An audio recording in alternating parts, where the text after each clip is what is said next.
Well, these job cuts have been a long time coming. They were flagged all the way back in February, in fact, when the Treasurer, Jaclyn Symes, tasked former top bureaucrat Helen Silver with conducting a review into Victoria's public sector with the goal of managing to find savings by identifying inefficiencies. Now, for a bit of context, Victoria's state debt, as we know, is considerable, and its employee costs, its wage bill in the past 10 years has ballooned from $18.8 billion to $38 billion this year. And under that context that this review was carried out. Now, today the Treasurer publicly released the Silver Review as well as the government's response to it.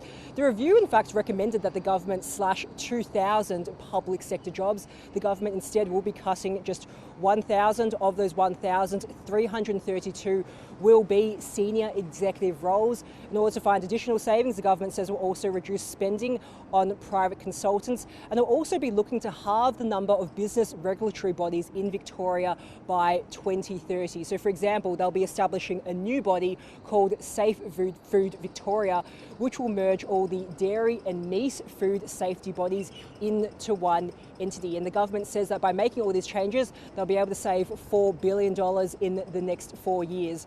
That being said, this morning the Treasurer was already forced to make quite an embarrassing correction. The government had initially said that by cutting 29 public entities, they'd be able to save $427 million. Today, they're forced to admit that that figure instead should be $27 million. That being said, they're still adamant that they'll be able to save $4 million over the forward estimates, $4 billion rather, over the forward estimates. The government says that this plan, they've sort of framed this plan as a way to be fiscally responsible without having to make cuts to frontline services. Here's what the Treasurer had to say this morning. Frontline services are the cornerstone of what government deliver. There is no cuts to frontline services in the $4 billion savings that we have committed to as a result of the Silver Report. The public service, as the Premier has said, is hardworking and dedicated, but has become top-heavy.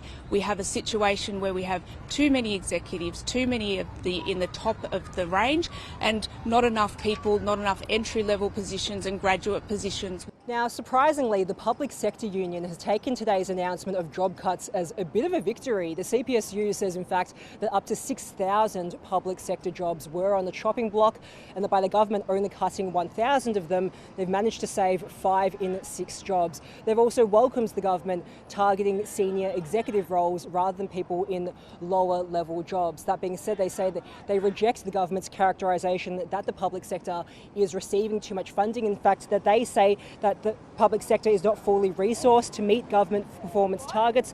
They also believe it needs additional funding. Victoria has a need for the work of Victorian public service. This state only works because public servants work. Victoria works because we do. And yes, it requires more investment in resourcing the commitments of this government. At this stage, we would argue that the Victorian public service is not adequately resourced. And yes, we think that there could be some reshuffling of resources, a reduction in the executive level, an increase in the VPS level, but that is the argument of the CPSU.